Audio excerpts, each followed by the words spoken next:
కూడా ఎక్కడికక్కడ కాంగ్రెస్ ప్రభుత్వం విధి విధానాలను సిద్ధం చేసింది. అంటే గతంలో ఆగస్టు 15 వరకు మేము ఇచ్చేస్తాము, రుణమాఫీ చేస్తాము అని చెప్పారు. కానీ ఆ డేట్ కంటే ముందే, ఒక నెల ముందే వీళ్ళు రుణాలను మాఫీ చేయడం జరుగుతుంది. సో 2018 డిసెంబర్ 12 అలాగే 2023 డిసెంబర్ 9 అంటే ఈ డేట్లను కట్ ఆఫ్ డేట్ గా నిర్ణయించింది. సో ఈ తేదీల్లో ఎవరైతే ఈ లోపల ఎవరు తీసుకుంటారో వాళ్ళకి రుణాలు మాఫీ చేయనున్నట్లుగా తెలుస్తోంది.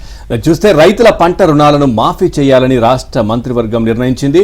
2 లక్షల్లోపు పంట రుణాలన్నింటినీ ఒకే దఫా మాఫీ చేసి రైతులకు విముక్తి కలిగిస్తామని ప్రకటించింది. ఇక ఈ రుణాల మాఫీకి 2018 డిసెంబర్ 12 నుంచి 2023 డిసెంబర్ 9 వరకు కట్ ఆఫ్ డేట్గా నిర్ణయించింది. ఈ మధ్యకాలంలో తీసుకున్న రుణాలకే మాఫీ వర్తిస్తుంది. రుణమాఫీ పథకానికి మొత్తం 31,000 కోట్లు అవసరమవుతాయని కేబినెట్ ప్రాథమికంగా అంచనా వేసింది. రైతు బంధు స్థానంలో తీసుకువస్తున్న రైతు భరోసా పథకం అమలు కోసం విధి విధానాలను రూపొందించాలని మంత్రివర్గం నిర్ణయించింది.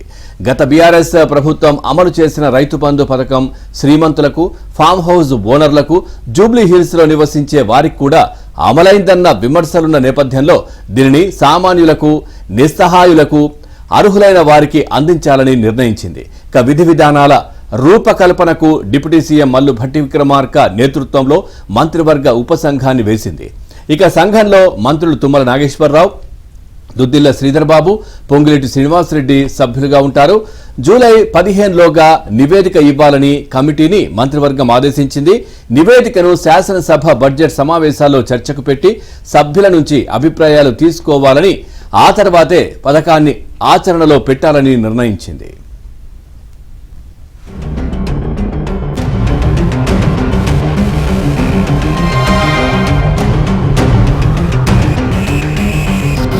మాఫీ చేయాలని చెప్పేసి తెలంగాణ మంత్రివర్గ సమావేశంలో ఏకగ్రీవ తీర్మానం చేస్తూ నిర్ణయం తీసుకున్నారు. డిసెంబర్ 9కి ముందు 5 ఏళ్ల ముందుగా డిసెంబర్ 9కి 5 ఏళ్ల ముందున్న రుణాలన్నీ ఒకే విడతలో మాఫీ చేయాలని, తద్వారా ఆల్మోస్ట్ 57 లక్షల మందికి లబ్ధి చేకూరే అవకాశం ఉన్నట్లు కూడా రాష్ట్ర ప్రభుత్వం భావించి నిర్ణయం తీసుకుంది. ఈ రైతు భరోసా విధి విధానాలకు సంబంధించి కూడా ముఖ్యమంత్రి రేవంత్ రెడ్డి మంత్రివర్గ ఉపసంఘాన్ని ఏర్పాటు చేశారు. అందులో భట్టి, తుమ్మల, శ్రీధర్ బాబుతో పాటు పొంగులేటి శ్రీనివాసరెడ్డి సభ్యులుగా ఉంటారు.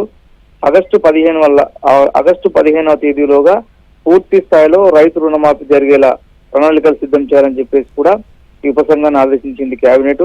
దీంతో పాటుగా గతంలో బీఆర్ఎస్ ప్రభుత్వ హయాంలో ఎవరెవరికి ఎక్కడెక్కడ ఇచ్చారన్నటువంటి తేడా లేకుండా పూర్తి స్థాయిలో చిన్నకారు రైతు నుంచి మొదలుకుంటే 100 ఎకరాల ఆసామి వరకు కూడా రైతు బంధు పథకాన్ని అమలు చేయించినటువంటి పరిస్థితి అప్పట్లో ఉండేది. దీనిపైన తీవ్ర స్థాయిలో దుమారం కూడా లేచింది. ఎందుకంటే రైతు రుణమాఫీ పేరిట రాష్ట్ర ప్రభుత్వం ఇచ్చినటువంటి ఆర్థిక సహాయానికి అనర్హులుగా చెప్పబడే చాలా మందికి లబ్ధి చేకూరుతుంది. తద్వారా అసలైన రైతులు నష్టపోతున్నారు. దీన్ని పునఃపరిశీలించి నిర్ణయం తీసుకోవాలని చెప్పేసి అప్పట్లో బీఆర్ఎస్ ప్రభుత్వం పైన పూర్తి స్థాయి విమర్శలు వచ్చినప్పటికీ కూడా దాని విషయంలో ఎలాంటి నిర్ణయం తీసుకోలేదు. కానీ ఈసారి కాంగ్రెస్ ప్రభుత్వము కొంతమందికి ఎగ్జెంప్షన్ ఇస్తూ నిర్ణయం తీసుకోవాలని చెప్పి కూడా భావిస్తోంది. అందులో ఎక్స్ సర్వీస్ మ్యాన్లు, ఇంజనీర్లు, లాయర్లు, అదేవిధంగా ఇతర ప్రభుత్వ రంగంలో పనిచేసి రిటైర్డ్ అయినటువంటి వాళ్ళందరికీ కూడా ఎగ్జెంప్షన్ ఇవ్వడం వల్ల రాష్ట్ర ప్రభుత్వం మీద బర్డెన్, ఆర్థికపరమైనటువంటి భారం తగ్గడంతో పాటుగా ఇతర బెనిఫిషియరీస్ ని ఎక్కువ సంఖ్యలో యాడ్ చేసుకునే వెసులుబాటు దొరుకుతుందన్న ఆలోచనలో రాష్ట్ర ప్రభుత్వం ఉంది. దానికి అనుగుణంగా విధి విధానాలు కూడా